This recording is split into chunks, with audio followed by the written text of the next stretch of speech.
सबसे पहले तो मैं बहुत बहुत क्षमा प्रार्थी हूँ, माफ़ी चाहूँगा आपसे कि 2 दिन से वीडियो नहीं गई है इस सीरीज़ की। मेरी तबीयत थोड़ी सी नासाज थी और मैं ये मानता हूँ कि भाई साहब जब क्वालिटी कंटेंट नहीं दे पाओ तो थोड़ा सा रुक जाना चाहिए, पर जब दो तो बढ़िया कंटेंट दो। तो तबीयत नासाज थी दोस्तों, मैं उसके लिए माफ़ी चाहूँगा। अब मैं आपके लिए फिर से कंटिन्यू कर रहा हूँ ये सीरीज़ और डे 9 पे हमारे लिए आ चुका है पीरियोडिक ट्रेंड्स एंड पीरियोडिसिटी, जहाँ पर हम देखने वाले हैं दोस्तों बहुत ही इंपॉर्टेंट कंसेप्ट पीरियोडिसिटी का और अलग अलग प्रॉपर्टीज इसकी क्या क्या होती हैं, और इसके ढेर सारे पीवाईक्यूज 141 पीवाईक्यूज मैं आपके लिए लेके आया हूं जिसको आपको प्रैक्टिस करना है एज एन असाइनमेंट। ठीक है, चलिए हम इसी के साथ स्टार्ट करते हैं बहुत इंपॉर्टेंट कॉन्सेप्ट को। और यहां पर सबसे पहले देखते हैं कि पीरियोडिसिटी क्या है भाई साहब। Periodicity is basically regular gradation of properties, यानी कि जब कोई प्रॉपर्टी रेगुलर इंटरवल्स पे इंक्रीज करती है या रेगुलर इंटरवल्स पे डिक्रीज करती है उसको हम रेगुलर ग्रेडेशन बोलते हैं, और उसी चीज को हम बोलते हैं पीरियोडिसिटी। पीरियोडिसिटी बेसिक मतलब यह है कि सेम चीज का कुछ ना कुछ अंतराल बाद, कुछ ना कुछ इंटरवल बाद रिपीट होना, इसी को हम बोलते हैं पीरियोडिसिटी। और किसी भी पीरियोडिक टेबल में, जब हमारे पास केमिस्ट्री में इतनी बढ़िया चीज है ये पीरियोडिक टेबल, तो वहां पर हम दो तरह से प्रॉपर्टीज को देखते हैं। एक तो हम देखते हैं किसी पीरियड के अलोंग, यानी कि लेफ्ट टू राइट, किसी पीरियड में जब हम लेफ्ट टू राइट मूव कर रहे हैं तब हम प्रॉपर्टी को नापेंगे। दूसरा तरीका है कि किसी ग्रुप के अलोंग हम जब टॉप टू बॉटम मूव कर रहे हैं तो वो उस प्रॉपर्टी की क्या वैल्यू आएगी या क्या रिलेटिव वैल्यू आएगी बेसिकली। अच्छा, तो अलोंग अ पीरियड हो क्या रहा होता है। अलोंग अ पीरियड भाई साहब जो वैलेंस शेल है वो तो सेम रहता है, पर उस वैलेंस शेल में नंबर ऑफ इलेक्ट्रॉन्स जब हम लेफ्ट टू राइट मूव करते हैं तो बढ़ते जाते हैं, और यही डिसाइडिंग फैक्टर होता है बेसिकली किसी भी पीरियड में, क्योंकि वैलेंस शेल में वैलेंस शेल सेम है अलोंग अ पीरियड और नंबर ऑफ इलेक्ट्रॉन्स उसमें भर रहे हैं। अब इन अ ग्रुप की अगर मैं बात करूं तो इन अ ग्रुप जो वैलेंस इलेक्ट्रॉन कॉन्फ़िगरेशन है, वैलेंस इलेक्ट्रॉनिक कॉन्फ़िगरेशन वो तो सेम है, यानी कि वैलेंस शेल में नंबर ऑफ इलेक्ट्रॉन सेम है, पर नंबर ऑफ शेल्स ही बढ़ रही है हमारी, और नंबर ऑफ शेल्स बढ़ने के ही कारण यहां पर अलग तरह से प्रॉपर्टीज वेरी करती हैं। और इस पीरियोडिसिटी का कॉज क्या है। पीरियोडिसिटी का कॉज है आउटर मोस्ट शेल का इलेक्ट्रॉनिक कॉन्फ़िगरेशन सेम होना भाई साहब। इसीलिए कुछ कुछ अंतराल बाद एलिमेंट्स की प्रॉपर्टीज रिपीट करती हैं, और इसीलिए हम उन एलिमेंट्स को एक ग्रुप में बांट देते हैं, उनको बोल देते हैं फैमिली, यानी कि परिवार। अच्छा, चलिए आगे बढ़े और हम देखिए सबसे पहले पूरी पीरियोडिक टेबल या पीरियोडिक प्रॉपर्टीज को समझने के लिए हमें आना चाहिए इफेक्टिव न्यूक्लियर चार्ज। अभी इफेक्टिव न्यूक्लियर चार्ज क्या है भाई साहब। न्यूक्लियर चार्ज से हमारा काम क्यों नहीं चल रहा था। न्यूक्लियर चार्ज से हमारा काम इसलिए नहीं चल रहा था कि मान लीजिए एक एटम है, ये एक एटम का रिप्रेजेंटेशन है। इस एटम में 8 प्रोटॉन है, 8 इलेक्ट्रॉन इसके आजू बाजू, इस न्यूक्लियस के आजू बाजू घूम रहे हैं। अब होना क्या चाहिए था कि हर एक इलेक्ट्रॉन को एक प्रोटॉन का प्यार यानी कि अट्रैक्शन मिलना चाहिए था, पर ऐसा देखा जाता है कि ऐसा होता नहीं है।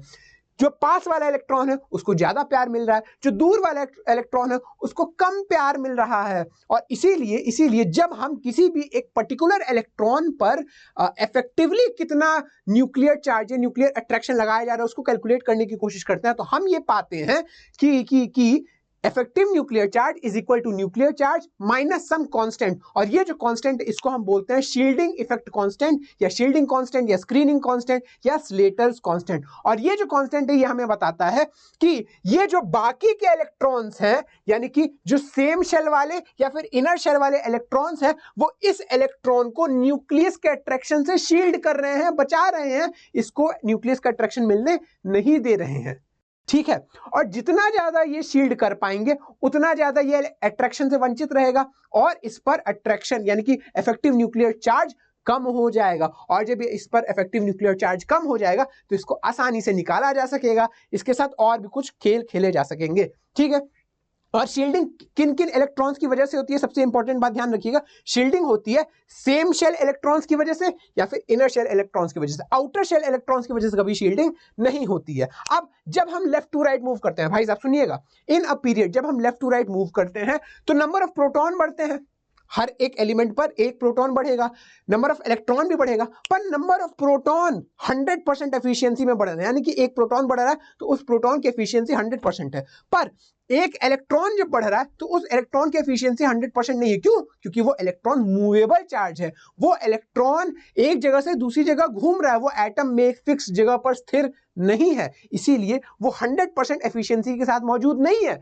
इसीलिए effect of electron is always less than the effect of proton, और इसी कारण जैसे जैसे जैसे जैसे लेफ्ट टू राइट मूव करते हुए एटॉमिक नंबर बढ़ता है, नंबर ऑफ प्रोटॉन्स बढ़ते हैं, तो इफेक्टिव न्यूक्लियर चार्ज भी बढ़ता है। इसीलिए हम बोलते हैं कि across across a period effective nuclear charge बढ़ा करता है लेफ्ट टू राइट मूव करते समय। अगर हम बात करें आगे और देखें कि ग्रुप में क्या वेरिएशन होता है इफेक्टिव न्यूक्लियर चार्ज का, तो जब हम टॉप टू बॉटम किसी ग्रुप में मूव करते हैं तो एस ब्लॉक के केस में जब हम देखते हैं तो इफेक्टिव न्यूक्लियर चार्ज थोड़ा सा बढ़ता है, स्लाइटली बढ़ता है। और जब स्लाइटली बढ़ता है तो भाई साहब दो फैक्टर वहां पे ऑलरेडी काम कर रहे हैं। कौन कौन से? एक तो इफेक्टिव न्यूक्लियर चार्ज स्लाइटली बढ़ रहा है, दूसरा जब हम टॉप टू बॉटम जा रहे हैं तो shells, number of shells increase कर रही है। तो एस ब्लॉक के केस में number of shells dominating factor हो जाता है rather than effective nuclear charge. और क्योंकि नंबर ऑफ शेल्स बढ़ने से अट्रैक्शन कम होता है तो net force of attraction down the group S block में कम हो जाता है। ठीक है, अच्छा अगर मैं डी ब्लॉक की बात करूं तो डी ब्लॉक में जैसे जैसे हम टॉप टू बॉटम मूव करते हैं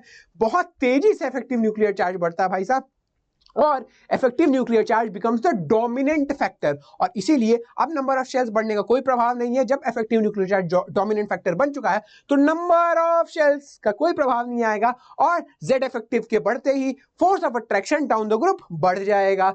अगली बात करें पी ब्लॉक में, तो पी ब्लॉक में हम ये रियलाइज करते हैं कि इनिशियली क्या होता है भाई साहब, इनिशियली जेड इफेक्टिव तेजी से बढ़ता है, रैपिडली बढ़ता है, और इसीलिए डोमिनेंट फैक्टर ये होता है और इसीलिए force of attraction down the group बढ़ जाता है। पर जब P1 से P6 कॉन्फ़िगरेशन आता है भाई साहब बाद में, तब होता क्या है, जेड इफेक्टिव इंक्रीजेस स्लाइटली, यानी कि थोड़ा धीरे धीरे बढ़ता है, हौले हौले बढ़ता है, और ये हौले हौले बढ़ के कोई काम नहीं चला पाता, डोमिनेंट फैक्टर हो जाता है नंबर ऑफ शेल्स का, और इसीलिए फोर्स ऑफ अट्रैक्शन डिक्रीज कर जाता है डाउन द ग्रुप बाद में पी ब्लॉक में। ठीक है, अगर मैं आगे बात करूं और सबसे पहले देखो पीरियोडिक ट्रेंड्स के बारे में, तो सभी के सभी पीरियोडिक ट्रेंड्स हम चार भागों में बांट देते हैं। कौन कौन से? Atomic size, ionisation enthalpy, electronegativity और इलेक्ट्रॉन गेन एंथैल्पी। इन चार भागों में हम सभी के सभी पीरियोडिक ट्रेंड्स को बांट देते हैं। अगर मैं सबसे पहले बात करूं बहुत ही इंपॉर्टेंट और बहुत ही शानदार प्रॉपर्टी एटॉमिक साइज की, तो बेसिकली एटॉमिक साइज या फिर एटॉमिक रेडियस क्या है? Theoretically atomic size is the shortest distance between the nucleus and the outermost electron of an isolated gaseous atom। किसी भी आइसोलेटेड गैसियस एटम में न्यूक्लियस और आउटर मोस्ट यानी कि वैलेंस शेल इलेक्ट्रॉन के बीच में जो शॉर्टेस्ट डिस्टेंस है उसको हम एटॉमिक साइज या एटॉमिक रेडियस बोलते हैं। पर जैसा कि आपको पता है हमारे लिए किसी भी एटम को आइसोलेटेड गैसियस फॉर्म में लाना बहुत मुश्किल बात है, यानी कि एग्जिस्टेंस उसका आइसोलेटेड गैसियस फॉर्म में बहुत मुश्किल बात है। दूसरा, पोजीशन ऑफ इलेक्ट्रॉन फिक्स नहीं है और आपको न्यूक्लियस और इलेक्ट्रॉन के बीच की दूरी निकालनी है। हाइजेनबर्ग प्रिंसिपल हमें यही तो बताता है, तो उसकी position of electron can not be completely determined. तो इसीलिए इन दो कारणों की वजह से एटॉमिक साइज को एग्जैक्टली नाप पाना बहुत मुश्किल है। पर हमने क्या किया, फिर एटॉमिक साइज को थोड़ा अलग तरह से डिफाइन किया। हमने क्या किया कि हम एटॉमिक साइज को अब इस तरह से डिफाइन कर रहे हैं कि half of the internuclear distance between two atoms of an element. मतलब हमने किसी एटम के दो एलिमेंट लिए, ठीक है, और उनके बीच की इंटरन्यूक्लियर डिस्टेंस यानी कि उनकी न्यूक्लियस के बीच की दूरी को हाफ कर दिया, तो उसका एटॉमिक साइज आ गया भाई साहब। ठीक है, और इसी आधार पर based on different nature of element और based on its different properties तीन तरह से एटॉमिक रेडियस या एटॉमिक साइज को डिफाइन किया गया। कोवेलेंट रेडियस, मेटालिक रेडियस और van der Waals radius. Covalent radius in general हम निकालते हैं नॉन मेटल्स के लिए, मेटालिक रेडियस इन जनरल हम मेटल्स के लिए निकालते हैं, और वैन डर वाल्स रेडियस हम निकालते हैं नोबल गैसेस के लिए। वैन डर वाल्स, जैसे कि आप जानते हो कि van der Waals forces of attraction weakest forces of attraction होती हैं। अगर मैं बात करूं यहाँ पे अभी फैक्टर्स इफेक्टिंग पे नहीं आएंगे, पहले थोड़ा सा आगे बढ़ेंगे और हम देखेंगे कि एक कोवेलेंट बॉन्ड में, जैसा कि आपको मालूम है, इलेक्ट्रॉन्स कंसंट्रेटेड होते हैं बिटवीन द न्यूक्लियस, जबकि एक मेटालिक बॉन्ड में इलेक्ट्रॉन्स आर मूवेबल।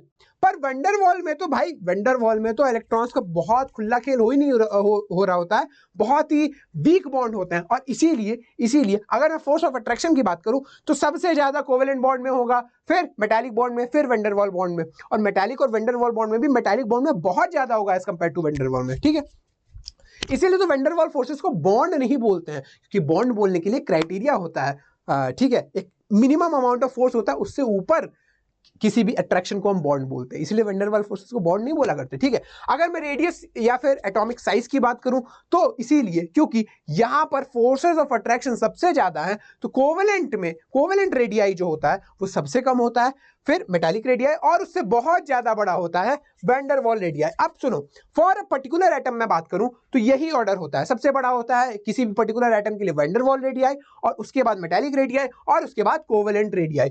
जबकि अब सुनना, वैन डर वाल रेडियाई केवल और केवल मतलब वैन डर वाल रेडियाई जो है वो इन जनरल हम नोबल गैसेस के लिए निकालते हैं, पर हम कोवेलेंट कंपाउंड और मेटल्स के लिए भी निकाल सकते हैं। तो इसीलिए अगर मैं बात करूं फॉर नॉन मेटल्स तो हम कोवेलेंट रेडियाई भी निकाल सकते हैं और वैन डर वाल रेडियाई भी निकाल सकते हैं, जबकि फॉर मेटल्स हम तीनों तरह के रेडियाई डिफाइन कर सकते हैं, मेटालिक भी, कोवेलेंट भी और वैन डर वाल रेडियाई भी डिफाइन कर सकते हैं। अब अगर मैं आगे बढ़ूं और मैं देखूं, अब पहले हम देख लेते हैं फैक्टर्स अफेक्टिंग क्या एटॉमिक साइज। कौन कौन से फैक्टर हैं जो एटॉमिक साइज को अफेक्ट कर रहे हैं? सबसे पहले अगर Z इफेक्टिव बढ़ेगा, सुनना मेरी बात, Z इफेक्टिव बढ़ेगा, इफेक्टिव न्यूक्लियर चार्ज बढ़ेगा तो अट्रैक्शन बढ़ रहा है लास्ट इलेक्ट्रॉन पे अट्रैक्शन बढ़ रहा है, तो वो पास आएगा, न्यूक्लियस के पास आएगा तो साइज कम होगी, यानी कि Z इफेक्टिव बढ़ा तो साइज हो गई कम, यानी कि रेडियस हो गई कम। अच्छा, नंबर ऑफ शेल बढ़ेगी भाई साहब, तो इलेक्ट्रॉन दूर दूर जाएगा तो साइज बढ़ जाएगी। अच्छा, अगर स्क्रीनिंग इफेक्ट बढ़ेगा, यानी कि बाहर वाले इलेक्ट्रॉन को अंदर वाले इलेक्ट्रॉन शील्ड करेंगे, स्क्रीन करेंगे न्यूक्लियस के इफेक्ट से, तो उस पर फोर्स ऑफ अट्रैक्शन कम हो जाएगा। उस पर फोर्स ऑफ अट्रैक्शन कम हो गया दोस्तों, तो वो दूर जाएगा तो साइज बढ़ जाएगा, यानी कि स्क्रीनिंग इफेक्ट के बढ़ने से साइज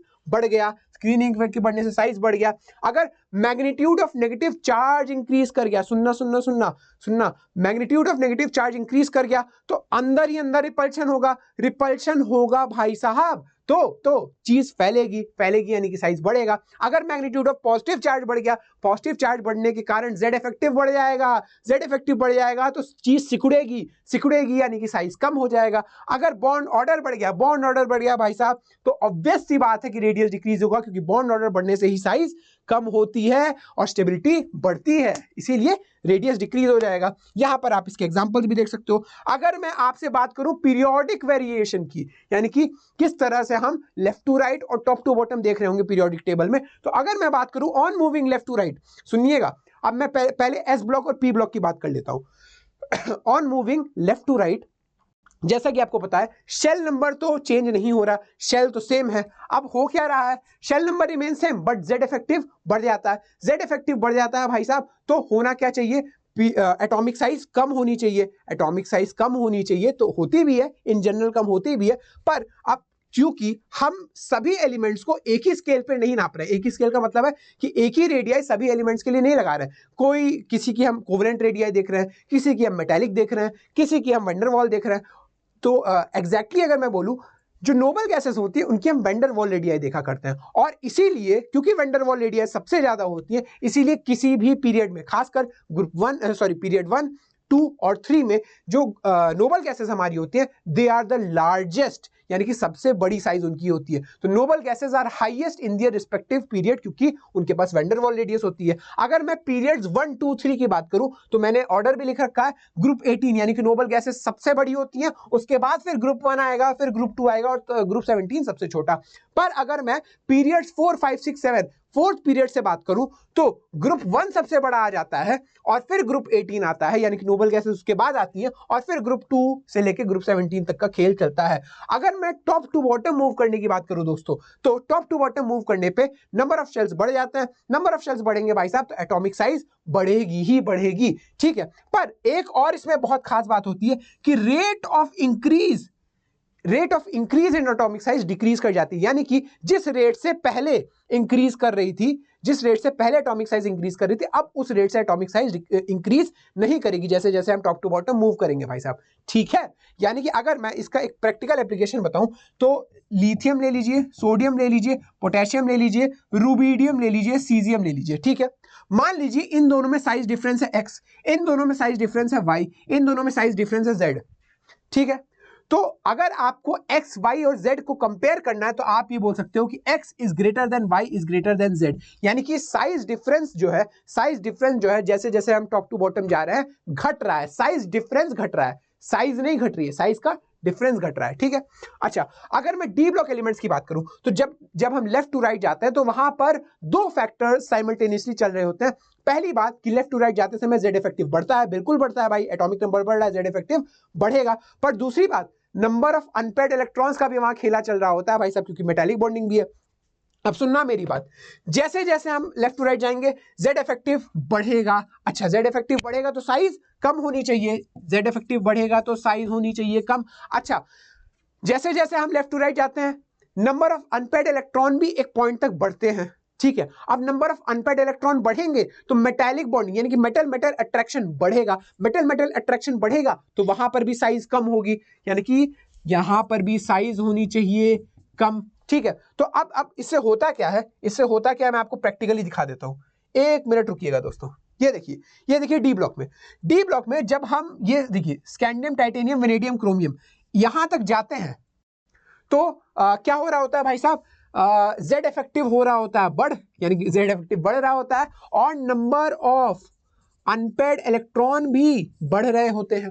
जब दोनों ही बढ़ रहे होते हैं तो दोनों ही साइज को कम करने के लिए पैदा हुए हैं, तो साइज कम हो रही होती है।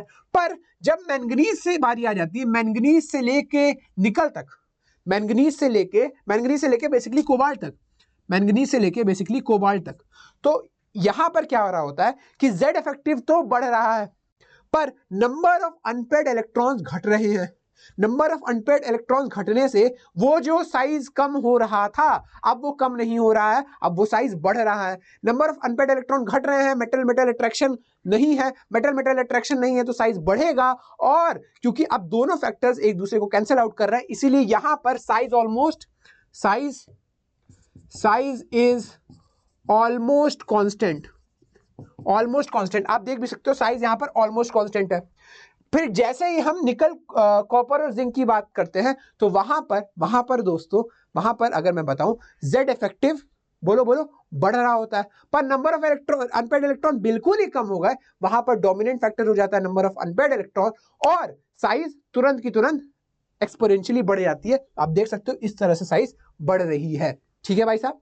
तो इस तरह से डी ब्लॉक में देखा जाता है। बाकी जितने भी और ग्रुप्स हैं, एल्काली अर्थ मेटल्स हो गए, एल्कलाइन अर्थ मेटल्स हो गए, बोरॉन फैमिली हो गई, कार्बन फैमिली हो गई, नाइट्रोजन फैमिली, चाल्कोजेंस, हेलोजेंस, सबके मैंने एटॉमिक साइजेस के ग्राफ्स यहां पर लगा रखे हैं। आप इनको डिस्क्रिप्शन में जाकर आप इस पीडीएफ को जरूर रेफर कर सकते हो दोस्तों, ठीक है। अगर मैं आगे बढ़ूं और बात करूं आयोनिक रेडियस की, आयोनिक रेडियस भी बहुत इंपॉर्टेंट टॉपिक है भाई साहब। इसमें हम दो तरह की चीजें देखते हैं, किटानिक रेडियस, एनायनिक रेडियस। किटानिक रेडियस कैसे देखते हैं भाई साहब, कि जब ए से ए प्लस बन रहा है, ए प्लस से ए प्लस टू बन रहा है, ए प्लस से ए प्लस टू से ए प्लस थ्री बन रहा है, तो जैसा कि आपको दिख रहा हो इलेक्ट्रॉन्स हम निकाल रहे हैं, इलेक्ट्रॉन्स निकाल रहे हैं और जेड यानी कि एटॉमिक नंबर सेम है, तो सुनना मेरी बात, उसी नंबर ऑफ प्रोटॉन पे नंबर ऑफ इलेक्ट्रॉन्स कम हो गए, नंबर ऑफ इलेक्ट्रॉन्स कम हो गए तो इफेक्टिव न्यूक्लियर चार्ज बढ़ गया, इफेक्टिव न्यूक्लियर चार्ज बढ़ गया दोस्तों, सुनना, इफेक्टिव न्यूक्लियर चार्ज बढ़ गया, सिग्मा कम हो गया, शील्डिंग कम हो गई तो साइज घट गया, साइज घट गया। अच्छा, पर एनायनिक रेडियस की बात करें तो जैसे जैसे जैसे जैसे हम नेगेटिव एनायंस बनाएंगे, क्योंकि इलेक्ट्रॉन्स बढ़ेंगे शील्डिंग बढ़ेगी, जेड तो सेम है तो साइज बढ़ जाएगी, शील्डिंग बढ़ेगी तो साइज बढ़ जाएगी भाई साहब। अब सुनना, आयंस के लिए खासकर अगर हम देखें आइसो इलेक्ट्रॉनिक स्पीशी के लिए, सुनना मेरी बात, आइसो इलेक्ट्रॉनिक स्पीशी का बहुत सारे क्वेश्चन पूछे जाते हैं जेईई मेन में। इसका क्या हम किस तरह से साइज कंपेयर करते हैं, इनका साइज हम कंपेयर करते हैं जेड बाई ई रेशियो से, यानी कि number of protons upon number of electron से। तो आइसो इलेक्ट्रॉनिक स्पीशी जब रहती है यानी कि which have the same number of electrons, वहां पर हम जेड बाई ई रेशियो निकालते हैं। और जब हम जेड बाई ई रेशियो निकालते हैं दोस्तों, जितना ज्यादा जेड बाई ई रेशियो होता है आयोनिक रेडियस उतनी कम हो जाती है, क्योंकि जितना ज्यादा जेड बाई ई रेशियो उतना ज्यादा इफेक्टिव न्यूक्लियर चार्ज, और जितना ज्यादा इफेक्टिव न्यूक्लियर चार्ज अट्रैक्शन उतना ज्यादा और आयोनिक साइज उतनी कम हो जाएगी, इसलिए Z by ratio is inversely proportional to ionic size. अच्छा, अब नोबल गैसेस किसी भी पीरियड में हम बोल सकते हैं कि किसी भी पीरियड में थोड़ा अलग ही हटके आती है, क्योंकि उनको वैंडर वॉल रेडियस से देखा जाता है और बाकी आयोनिक साइज को हम अलग ही देख रहे हैं। तो नोबल गैसेस का ऑर्डर कुछ इस तरह से फिट होता है जिस तरह से एग्जांपल में आपको दिया है। बाकी सुनिएगा, नोबल गैसेस को आइसो इलेक्ट्रॉनिक कंसीडर करते हुए हम जेड बाई ई रेशियो से नहीं निकाल सकते हैं, क्योंकि यहां पर रेडियस ही अलग देखा जाता है भाई। बाकी सबका आयनिक रेडियस देखा जा रहा है, नोबल गैसेस का वैन डेर वाल रेडियस देखा जा रहा है, इसीलिए बाकी सबको एक तरह से निकालते हैं, नोबल गैसेस को अलग तरह से निकालते हैं। अब दोनों को फिट इन कैसे किया, दोनों को डेटा के बेस पे फिट इन किया है, तो आपके लिए इस तरह का क्वेश्चन नहीं आएगा, आप चिंता मत करो।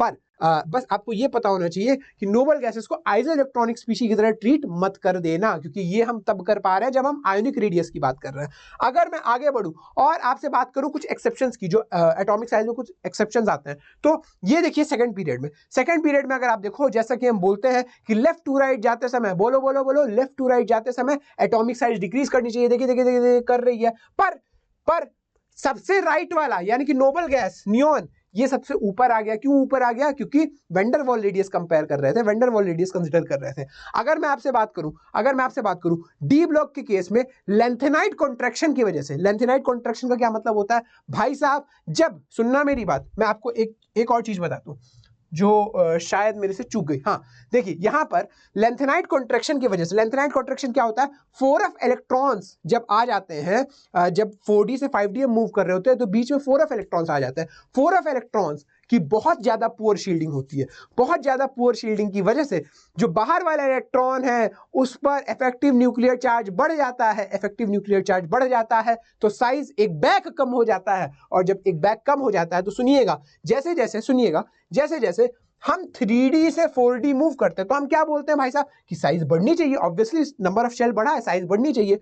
पर 4D से 5D जब हम मूव करते हैं तो हम देखते हैं कि साइज या तो ऑलमोस्ट सेम है और या तो 4D की ही बढ़ी आ रही है। क्यों बढ़ी आ रही है? ये चीजें होती हैं ड्यू टू लेंथेनाइट कॉन्ट्रैक्शन। और लेंथेनाइट कॉन्ट्रैक्शन क्यों हो रहा है? क्योंकि 4D से 5D मूव करते समय 4f इलेक्ट्रॉन्स बीच में आ गए और उन 4f इलेक्ट्रॉन्स की शील्डिंग इतनी गंदी थी, इतनी पुअर थी कि बाहर वाले इलेक्ट्रॉन पे बहुत ज्यादा फोर्स ऑफ अट्रैक्शन अब लगने लगा है, जिसकी वजह से साइज एक बैक बहुत ज्यादा कम हो गई है दोस्तों। इसी को बोलते हैं लेंथेनाइट कॉन्ट्रैक्शन। इसी तरह एक्टिनाइट कॉन्ट्रैक्शन भी होता है। खैर तो इन जनरल अगर मैं बात करूं तो 3D का जो साइज है वो सबसे कम, फिर 4D और 5D का या तो आपस में बराबर है और या तो 4D का ज्यादा होता है 5D से। पर यहां पर अगर आप देखो तो 3D is less then 4D और 4D is less then 5D आ रहा है। ऐसा इसलिए हो रहा है क्योंकि लेंथेनम जब आ रहा है, लेंथेनम तक 4f इलेक्ट्रॉन्स आए ही नहीं है, यहां पर कोई 4f इलेक्ट्रॉन नहीं है। 4f इलेक्ट्रॉन ना होने की वजह से पुअर शील्डिंग यहां तक नहीं पहुंची है और इसीलिए दोस्तों, इसीलिए ये बचा हुआ रह गया। अच्छा, ये PB is less than bismuth, ये तो इसलिए हो रहा है क्योंकि यहां पर क्रिस्टल स्ट्रक्चर में फर्क है, ये है क्रिस्टल स्ट्रक्चर का फर्क, इसीलिए इनकी एटॉमिक साइज डिफरेंट आ रही है एज एक्सपेक्टेड। अब अगर मैं बात करूं इस ग्रुप की यानी कि ग्रुप 13 की, बैगन आलू गाजर इंथैला, तो यहां पर डाउन द ग्रुप जाते समय एटॉमिक साइज बढ़नी चाहिए थी, एग्जैक्टली बढ़नी चाहिए थी, सही बात है। पर यहां पर थोड़ा सा हमें एक्सेप्शन देखने को मिलता है, एल्यूमिनियम की साइज गैलियम से बड़ी हो जाती है। इसका भी रीजन डी इलेक्ट्रॉन्स की पुअर शील्डिंग है भाई साहब। आपको पता होगा कि स्कैंडियम से जिंक जाते जाते 3D इलेक्ट्रॉन्स बीच में आ जाते हैं, 3D इलेक्ट्रॉन्स की पुअर शील्डिंग की वजह से ये साइज भी थोड़ा सा रिवर्स हो जाता है और गैलियम छोटा हो जाता है, किससे? एल्यूमिनियम से। और अगर मैं किसकी बात करूं, एफ ब्लॉक एलिमेंट्स की बात करूं, एफ ब्लॉक एलिमेंट्स में EU जो है वो सबसे ज्यादा साइज रखता है, ठीक है। और एक और बात, अगर मैं एनायंस की बात करूं, जैसे स्मॉलेस्ट केटायन मेरे से कोई पूछे तो मैं सीधे बोल दूंगा भाई स्मॉलेस्ट एटम होगा यहाँ पर H, तो स्मॉलेस्ट केटायन H+ हो जाएगा। पर अगर मुझसे कोई स्मॉलेस्ट एनायन पूछे तो H- बोल मत देना, H- का साइज बहुत बड़ा होता है। अगर आप देखो स्मॉलेस्ट एनायन है F-, H- का साइज अगर आप देखो तो F- है, F- थोड़ा बड़ा Cl- है, Cl- से बड़ा Br- है, Br- से भी बड़ा है H-, और H- से बड़ा I- है, ठीक है। तो इसलिए H- को स्मॉलेस्ट एनायन बोल मत देना गलती से भी, ठीक है।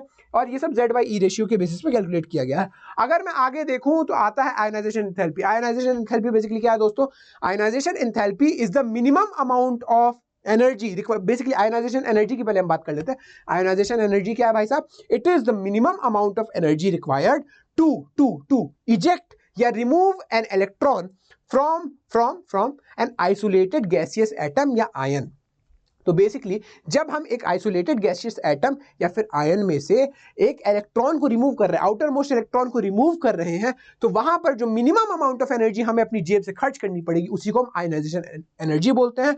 और जब जो भी एनर्जी चेंज आता है, जो भी एंथैल्पी चेंज आता है इस पूरी प्रोसेस में, क्या प्रोसेस में, ए गैस से एक इलेक्ट्रॉन को निकाल के A+ बनाने में, या फिर A+ से एक इलेक्ट्रॉन को निकाल के A2+ बनाने में, इस पूरी प्रोसेस में जो भी एनर्जी चेंज आता है दोस्तों, उस एनर्जी चेंज या फिर एंथैल्पी चेंज को हम बोलते हैं आयोनाइजेशन एंथैल्पी दोस्तों। ठीक है, अब ये जो आयोनाइजेशन एंथैल्पी, ये भी एक बहुत ही इंपॉर्टेंट पीरियोडिक प्रॉपर्टी है। अगर मैं इसके कुछ इंपॉर्टेंट पॉइंट्स देखूं तो ए से जब A+ बना रहे हैं तो वहां पर फर्स्ट आयोनाइजेशन एंथैल्पी यानी कि IE1 लग रहा है।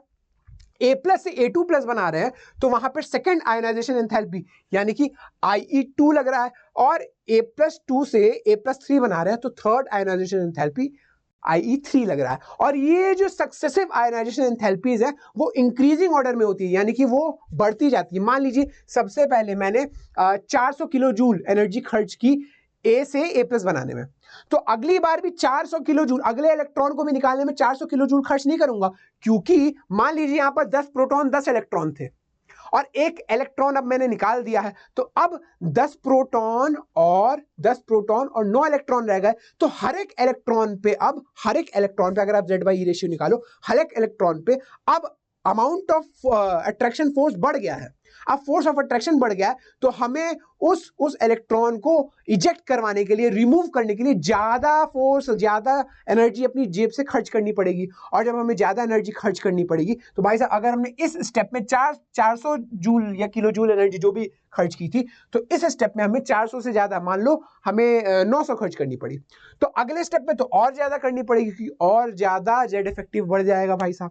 इसीलिए हम बोलते हैं कि सक्सेसिव आयोनाइजेशन एनर्जीज जो है वो इंक्रीज करती हैं। IE1 is less then IE2, IE2 is less then IE3। इसी तरह सक्सेसिव आयोनाइजेशन एनर्जी जो है वो इंक्रीज करती हैं। अच्छा, अब ये जो आयोनाइजेशन एनर्जीज हैं वो इलेक्ट्रॉन वोल्ट पर एटम या फिर किलो जूल पर मोल में निकाली जाती है। ठीक है, और मैंने एक यूनिट कन्वर्जन भी लिख के रखी है आपके लिए। 1 electron volt per atom is equal to 96.4 kilo joule per mole. अच्छा, अगर मैं बात करूं, ये जो पूरा प्रोसेस है कि हम एक एक करके इलेक्ट्रॉन निकाल रहे हैं, यही एक्चुअली होता है जब भी कोई कैटायन बनता है, तो उस कैटायन को बनाने का यही प्रोसेस होता है। हम एक एक करके ही इलेक्ट्रॉन निकाल पाते हैं। ऐसा नहीं कि अगर कोई कैटायन A3+ है तो हमने एक ही बार में 3 इलेक्ट्रॉन इजेक्ट करवा दिए। नहीं भाई साहब, होता यह है कि हम पहले A+ बनाते हैं, फिर A2+ बनाते हैं, उस A2+ से हम A3+ बनाते हैं, एक एक करके इलेक्ट्रॉन निकालते हैं। तो ये इस प्रोसेस में जितनी भी एनर्जी खर्च हुई, यानी कि मान लो इस प्रोसेस में टोटल डेल्टा H एनर्जी लगी, तो ये delta H IE1 plus IE2 plus IE3 के बराबर है। ठीक है, इन तीनों प्रोसेस में जो एनर्जी है उनके सम के बराबर है। अच्छा, आयोनाइजेशन की जो प्रोसेस है वो हमेशा एक एंडोथर्मिक प्रोसेस है, यानी कि हमेशा हमें अपनी जेब से एनर्जी खर्च करनी पड़ेगी इस प्रोसेस में। ठीक है, ऐसा नहीं कि एनर्जी रिलीज होने लगी। ठीक है, अच्छा, अब ये सारी बातें तो हमने डिस्कस कर ली, तो हम देख लेते हैं फैक्टर्स कौन कौन से इफेक्ट कर रहे हैं आयोनाइजेशन एनर्जी को। जितना ज्यादा जेड इफेक्टिव यानी कि इफेक्टिव न्यूक्लियर चार्ज बढ़ेगा दोस्तों, उतना ज्यादा अट्रैक्शन बढ़ेगा, और उतना ज्यादा अट्रैक्शन बढ़ेगा तो आयोनाइजेशन एनर्जी भी बढ़ेगी, क्योंकि जितना ज्यादा अट्रैक्शन बढ़ेगा आउटर मोस्ट इलेक्ट्रॉन पे, उसको निकालना उतना मुश्किल हो जाएगा, उतना ज्यादा एनर्जी में खर्च करना पड़ेगा, इसलिए आयोनाइजेशन एनर्जी बढ़ जाएगी। अगर मैं बात करूं शील्डिंग इफेक्ट की, तो शील्डिंग इफेक्ट जितनी ज्यादा बढ़ेगी, सुनना मेरी बात, शील्डिंग इफेक्ट जितनी ज्यादा बढ़ेगी उतना कम अट्रैक्शन हो जाएगा, और अट्रैक्शन जितना कम होगा दोस्तों, आयोनाइजेशन एनर्जी कम हो जाएगी। अगर मैं बात करूं साइज की, तो साइज या शेल का नंबर जितना ज्यादा बढ़ेगा,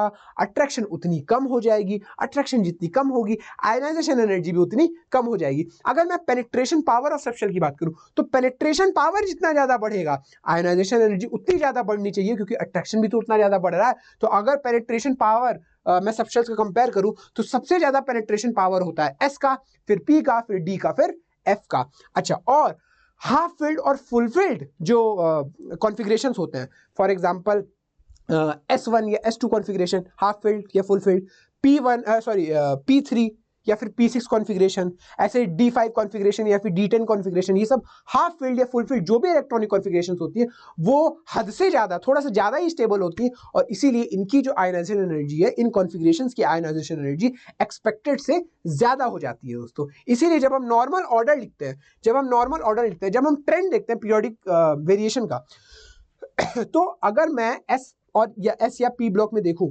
आयोनाइजेशन एनर्जी के वेरिएशन का ट्रेंड, तो लेफ्ट टू राइट जब हम किसी पीरियड में मूव करते हैं तो आयनाइजेशन एनर्जी जो है वो बढ़ती है जनरली। क्यों बढ़ती है? क्योंकि साइज कम हो रहा है, जेड इफेक्टिव बढ़ रहा है, तो आयनाइजेशन अट्रैक्शन बढ़ रहा है, तो अट्रैक्शन बढ़ रहा है तो आयनाइजेशन एनर्जी बोलो बोलो बढ़नी चाहिए। अच्छा, पर एक्सेप्ट एक्स्ट्रा स्टेबल कॉन्फ़िगरेशन, जब एक्स्ट्रा स्टेबल कॉन्फ़िगरेशन आ जाता है वहां ये थोड़ा सा मामला गड़बड़ आ जाता है। कैसे? जैसे एक्सपेक्टेड ऑर्डर है कि लेफ्ट टू राइट बढ़नी चाहिए, यानी कि सबसे ज्यादा इधर वाले की होनी चाहिए, सबसे कम इधर वाले की होनी चाहिए, पर जैसे जैसे हम आगे बढ़ते हैं थोड़ा सा मामला गड़बड़ आता है। क्यों गड़बड़ आता है? सबसे पहला ब्रेक आता है बेरिलियम और बोरॉन पर।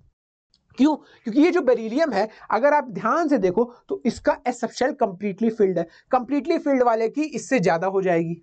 ठीक है। अच्छा, फिर ऑक्सीजन और नाइट्रोजन पे मामला फंसता है। ऑक्सीजन की कम होती है नाइट्रोजन से आयोनाइजेशन एनर्जी फर्स्ट। क्यों कम होती है? इसलिए कम होती है दोस्त क्योंकि नाइट्रोजन हाफ फिल्ड कॉन्फ़िगरेशन में यानी कि P3 कॉन्फ़िगरेशन में रहता है। अब क्योंकि वो हाफ फिल्ड है इसीलिए उसकी स्टेबिलिटी को छेड़ना थोड़ा सा हद से ज्यादा एनर्जी वाला खेल है, इसलिए उसकी आयोनाइजेशन एनर्जी ऑक्सीजन से ज्यादा हो जाती है। और सिमिलरली क्योंकि ये जो एनआई नहीं एनी, क्योंकि ये जो एनी नियॉन है ये नियॉन कंप्लीटली फिल्ड है, इसका पी सबशेल पूरा का पूरा भरा हुआ है, ये एकदम एक्स्ट्रा स्टेबल है, इसीलिए इसकी आयनाइजेशन एनर्जी मैक्सिमम होती है किसी भी पीरियड में। तो अगर आयनाइजेशन एनर्जी 1 का ऑर्डर लिखना हो तो एस या पी ब्लॉक एलिमेंट्स के लिए मैंने पीरियड 3, 4, 5, 6 के लिए आपके लिए ऑर्डर लिख के दिया है। अब देखिए इसमें क्या क्या एक्सेप्शंस आ रहे हैं। यहां पर वही एक्सेप्शन आ रहा है कि मैग्नीशियम जो है, मैग्नीशियम बेसिकली इसका एस सबशेल पूरी तरह से फिल्ड है, इसीलिए यहां पर मैग्नीशियम की ज्यादा, एल्यूमिनियम की कम है। Same reason for calcium and gallium.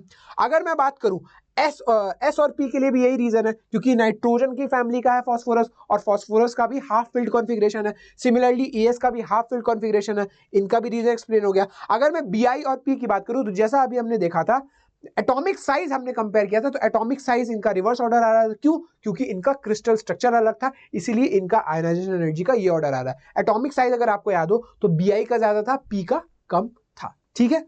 अगर मैं आगे बढ़ूं और देखूं कि ग्रुप में किस तरह से वेरिएशन हो रहा है, तो जैसे जैसे टॉप टू बॉटम हम जा रहे हैं, टॉप टू बॉटम जाने पे नंबर ऑफ शेल्स बढ़ रहे हैं, नंबर ऑफ शेल्स बढ़ रहे हैं तो फोर्स ऑफ अट्रैक्शन कम हो रहा है, फोर्स ऑफ अट्रैक्शन कम हो रहा है तो आयनाइजेशन एनर्जी कम होनी चाहिए, यानी कि डिक्रीज करनी चाहिए जनरली।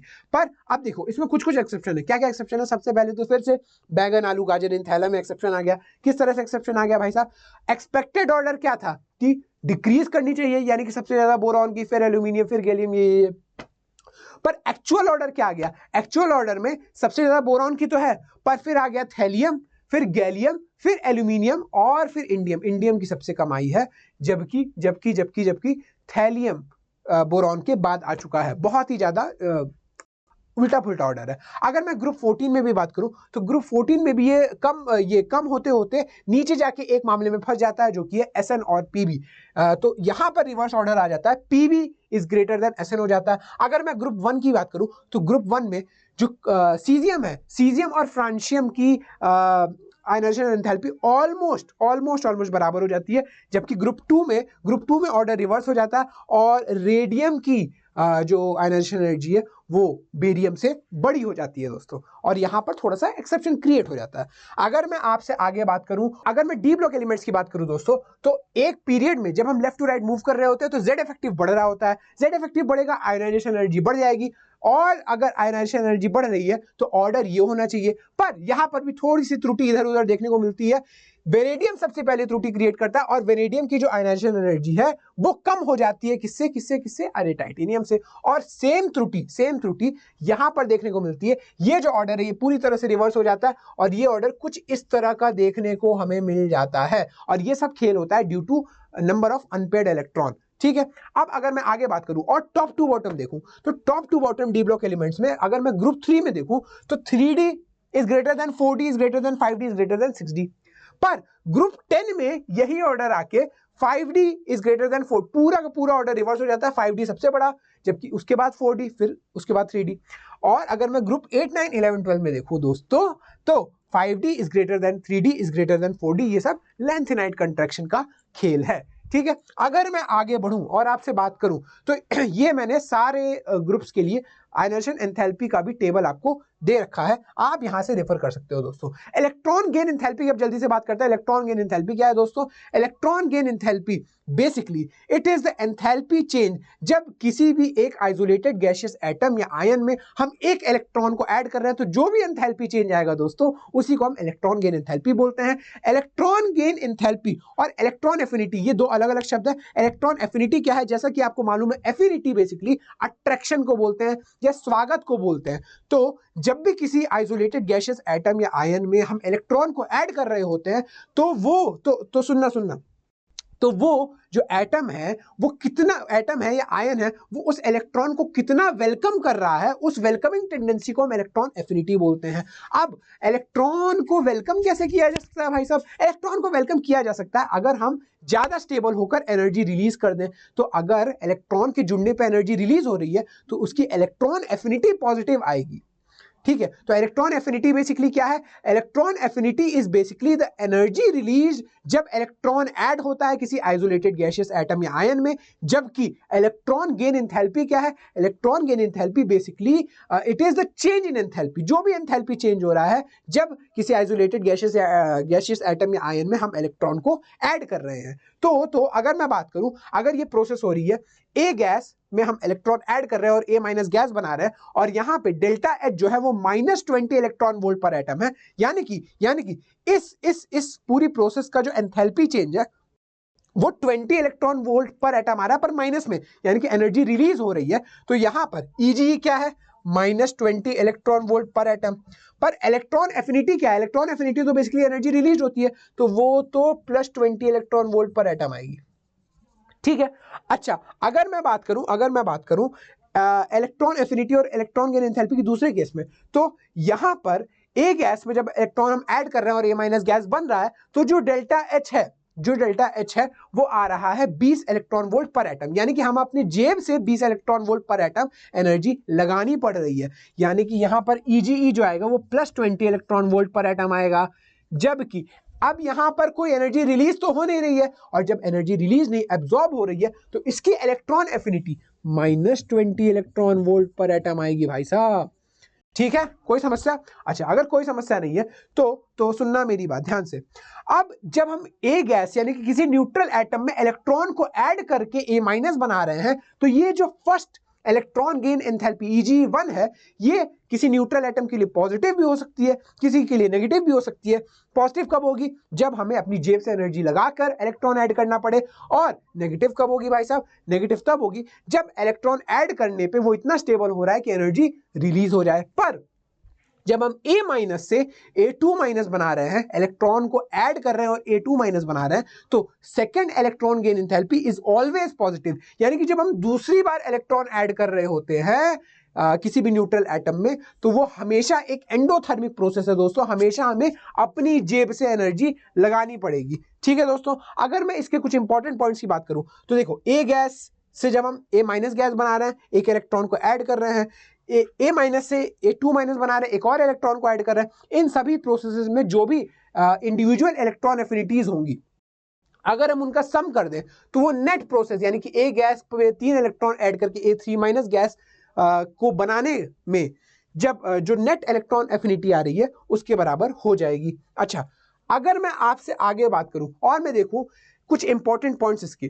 तो इसका सबसे पहला इंपॉर्टेंट पॉइंट है कि सक्सेसिव इलेक्ट्रॉन एफिनिटी, जिस तरह से हमने देखा था कि सक्सेसिव आयनाइजेशन एंथैल्पीज बढ़ती हैं, उसी तरह से सक्सेसिव इलेक्ट्रॉन एफिनिटीज किसी न्यूट्रल एटम की बढ़ती हैं। Ea1 का mod is less then Ea2 का mod is less then Ea3 का मॉड, यानी कि वो बढ़ती जाती हैं। अगर मैं अगली बात करूं, तो electron gain enthalpy for an isolated gaseous atom is generally negative. Generally electron gain enthalpy negative होती है for an isolated gaseous atom यानी कि न्यूट्रल एटम। पर एक्सेप्ट, यहां पर एक्सेप्ट क्या है? Except for stable configuration, highly stable जो हाफ फील्ड या फुल फील्ड कॉन्फ़िगरेशन होती है, जब हम उनमें इलेक्ट्रॉन ऐड करने की कोशिश करते हैं तो हमें अपनी जेब से एनर्जी लगानी पड़ती है। अगर मैं सेकंड इलेक्ट्रॉन गेन एंथैल्पी यानी कि Eg2 की बात करूं, तो चाहे किसी भी तरह की कॉन्फ़िगरेशन हो, कुछ भी हो हमारे पास, हमें अपनी जेब से एनर्जी लगानी ही पड़ेगी, यानी कि इट इज ऑलवेज पॉजिटिव। और क्यों पॉजिटिव होता है? Due to the high amount of repulsion, क्योंकि अब 2 इलेक्ट्रॉन्स ऐड किए जा रहे हैं, 2 इलेक्ट्रॉन्स को ऐड करने में हाई अमाउंट ऑफ रिपल्शन हो जाएगा सिस्टम में। अगर मैं बात करूं फॉर्मेशन ऑफ पॉलीनेगेटिव आयंस की। पॉलीनेगेटिव आयंस में मल्टीपल टाइम्स हम इलेक्ट्रॉन ऐड कर रहे हैं, जैसे O2 माइनस को बनाने में हमें 2 बार इलेक्ट्रॉन ऐड करने पड़ेंगे O में, N3 माइनस को बनाने में हमें N में 3 बार इलेक्ट्रॉन ऐड करने पड़ेंगे। तो ये जितने प्रोसेस हैं सभी एंडोथर्मिक इन नेचर हैं।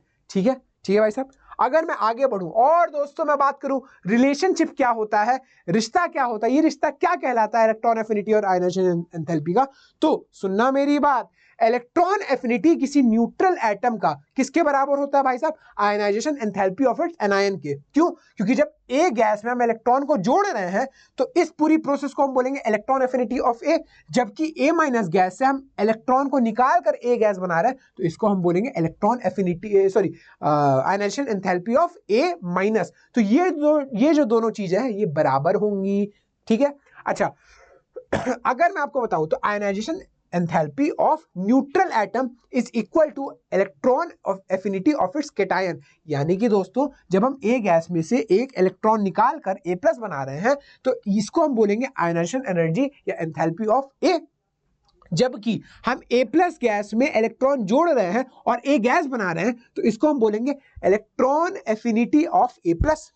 ये दोनों चीजें बराबर होंगी, पर हम साथ में ये भी बोल सकते हैं कि किसी न्यूट्रल एटम का जो आयनाइजेशन एनर्जी होगा वो बड़ा होगा, वो ग्रेटर होगा। किससे ग्रेटर होगा भाई साहब? Electron affinity of a neutral atom से। और कैसे हम बोल सकते हैं ये हम इस तरह से बोल सकते हैं भाई साहब कि जब हम ए माइनस से ए जा रहे हैं फिर ए से ए प्लस जा रहे हैं इलेक्ट्रॉन निकालते निकालते, तो क्या इस प्रोसेस को मैं IE1 ऑफ ए माइनस बोल दूं? क्या इस प्रोसेस को मैं IE2 ऑफ ए माइनस बोल दूं? Basically second ionisation enthalpy of A minus. A plus के बनने को क्या मैं IE2 ऑफ ए माइनस बोल सकता हूं? बिल्कुल बोल सकता हूं भाई साहब, हमने दूसरी बार इलेक्ट्रॉन ए माइनस में से निकाला तभी तो इसका IE2 हुआ। अच्छा अगर मैं बात करूं सक्सेसिव आयनाइजेशन एनर्जीज की, तो सक्सेसिव आयनाइजेशन एनर्जीज हमेशा बढ़ते हैं, यानी कि IE2 जो होगा वो हमेशा बड़ा होगा IE1 से। और IE1 क्या है? IE1 इज बेसिकली बोलो IE2 क्या है? बेसिकली IE2 इज सॉरी हाँ, यहां पर क्या आ गया भाई साहब, यहां पर IE2 जो है वो किसके बराबर है? IE2 of A minus is equal to the IE1 of A. तो इलेक्ट्रॉन एफिनिटी फर्स्ट यानी कि electron affinity first of A is less than IE1 of A. इसीलिए दोस्तों हम बोल सकते हैं किसी भी न्यूट्रल एटम का जो इलेक्ट्रॉन एफिनिटी है वो किससे कम हो जाएगा? आयनाइजेशन एंथैल्पी से कम हो जाएगा। अगर मैं आगे बात करूं और इसके हम फैक्टर्स अफेक्टिंग को देखते हैं तो फैक्टर्स अफेक्टिंग इलेक्ट्रॉन एफिनिटी क्या है भाई साहब? अगर Z इफेक्टिव बढ़ेगा तो अट्रैक्शन बढ़ेगा भाई साहब, तो इलेक्ट्रॉन एफिनिटी भी पक्का का पक्का बढ़ जाएगा, क्योंकि अट्रैक्शन बढ़ रहा है तो जो इलेक्ट्रॉन आएगा उसके लिए भी तो फोर्स ऑफ अट्रैक्शन बढ़ेगा, और जब बढ़ेगा तो एनर्जी रिलीज होगी तो बेसिकली इलेक्ट्रॉन एफिनिटी बढ़ रहा है। अगर सिग्मा बढ़ रहा है, सिग्मा बढ़ने के कारण शील्डिंग बढ़ रही है, शील्डिंग बढ़ने के कारण अट्रैक्शन कम हो रहा है, अट्रैक्शन कम होने के कारण इलेक्ट्रॉन एफिनिटी कम हो जाएगा। अगर शेल नंबर बढ़ेगा तो शेल नंबर बढ़ने के कारण, सुनना मेरी बात, शेल नंबर बढ़ने के कारण अट्रैक्शन कम होगा तो इलेक्ट्रॉन एफिनिटी कम हो जाएगी। अगर सुनना, electron affinity of elements having extra stable configuration बहुत कम होती है। उन एलिमेंट्स की कॉन्फ़िगरेशन जिन एलिमेंट्स की के पास एक्स्ट्रा स्टेबल कॉन्फ़िगरेशन है, जैसे half field configuration, full field configuration, उनकी जो इलेक्ट्रॉन एफिनिटी होती है या तो वो जीरो होती है या तो वो बहुत कम होती है। इसीलिए उनके electron gain enthalpy basically positive में आ जाती है भाई साहब। और electron affinity of half field configuration is greater then fully field configuration. क्यों? क्योंकि फुली फील्ड वाले तो बिल्कुल नहीं चाहते हैं इलेक्ट्रॉन को वेलकम करना, और उससे बेटर तो हाफ फील्ड ही होते हैं भाई साहब, तो उनकी इलेक्ट्रॉन एफिनिटी ज्यादा होती है। ठीक है, अगर मैं बात करूं कि जितनी ज्यादा पेनिट्रेशन पावर बढ़ेगी, जितना ज्यादा पेनिट्रेशन पावर बढ़ेगा उतना अट्रैक्शन बढ़ेगा, जितना ज्यादा अट्रैक्शन बढ़ेगा इलेक्ट्रॉन एफिनिटी भी उतना ज्यादा बढ़ जाएगा। और अगर मैं बात करूं सेकंड पीरियड और थर्ड पीरियड की एनोमली में, तो सेकंड पीरियड एलिमेंट जो होते हैं वो क्योंकि उनका साइज बहुत कम होता है, और साइज कम होने के कारण नंबर ऑफ इलेक्ट्रॉन्स उतने ही होने के कारण और साइज कम होने के कारण उनका जो इलेक्ट्रॉन डेंसिटी होता है, electron density is much higher than third period elements. और इसीलिए क्योंकि सेकंड पीरियड एलिमेंट्स का electron density is much higher than third period elements, इसीलिए जब उनमें हम इलेक्ट्रॉन ऐड करने जाते हैं तो वहां पर रिपल्शंस डोमिनेट करने लगते हैं, और इसीलिए थर्ड पीरियड एलिमेंट्स का electron affinity is greater then electron affinity of second period elements. ठीक है भाई साहब, इसमें कोई दिक्कत तो नहीं है, और ये बात पी ब्लॉक के लिए ट्रू है।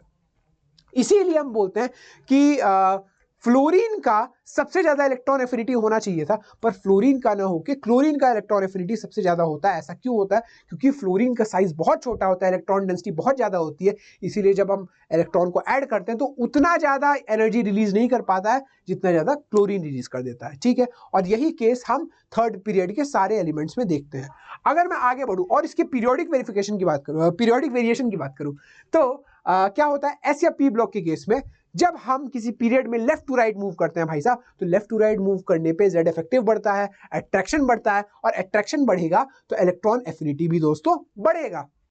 इसीलिए बढ़ने के कारण ही ये ऑर्डर आता है। अगर मैं इस ऑर्डर में थोड़े से इरेगुलरिटीज की बात करूं तो यहां पर जैसे कि मैंने आपको बताया था, हाफ फिल्ड और फुल्ली फिल्ड जो कॉन्फ़िगरेशंस होते हैं उनका इलेक्ट्रॉन एफिनिटी सबसे कम होता है। तो अगर आप देखो ये फुल्ली फिल्ड है, Ne और B यानी कि नियॉन और बेरिलियम फुल्ली फिल्ड है, तो इनका सबसे कम है। फिर आता है नाइट्रोजन जो कि हाफ फिल्ड है, उसका भी कम है।